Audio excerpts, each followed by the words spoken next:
Question, the member from Ottawa South. Thank you, Mr. Speaker. Mr. Speaker, my question is for the Minister of Northern Development and Mines. Mr. Speaker, yesterday my federal counterpart from Ottawa South questioned the federal government on their commitment to the Ring of Fire. The question underscored its national importance.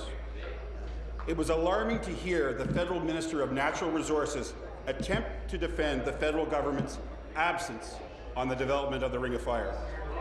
Mr. Speaker, all members of this House recognize the importance of the Ring of Fire to Ontario's economy and understand the development is a project of national significance.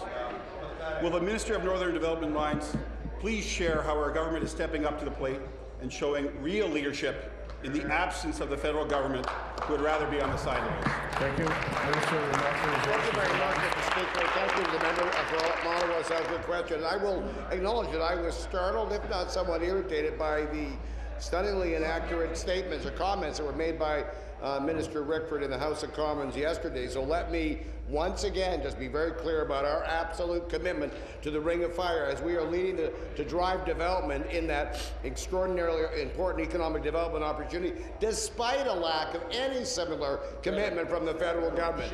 We've been absolutely clear in our $1 billion commitment to develop transportation infrastructure. We have established a Ring of Fire Infrastructure Development Corporation, and we're working with our partners to move that forward, and we've reached an historic framework agreement with the Ottawa First Nations. Speaker, when the federal government says they're waiting for us to demonstrate that this is an actual priority, that is nothing but an excuse. An excuse for their complete lack of commitment.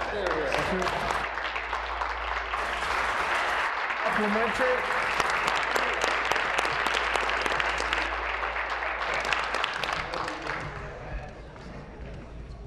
Mr. Speaker, the Minister has made it clear that Ring of Fire is indeed a priority for our government, highlighted in our most recent budget and last week's fall economic statement. The Ring of Fire is an incredible opportunity for communities across this province and across Canada. And while I appreciate the words of encouragement, we'd all be farther ahead if they directed them towards their federal cousins. The Premier has made it clear that our government is committed to leading the way on this project with mineral potential worth up to $60 billion. Can the Minister please share how our government recognizes the need to work collaboratively with all parties when it comes to infrastructure development in the region? Thank you. Minister. Mr. Speaker, the heckling from the other side of the House is pretty interesting, because I think it shows their embarrassment about the fact that they're not willing to stand up to the federal government to make sure they're committed.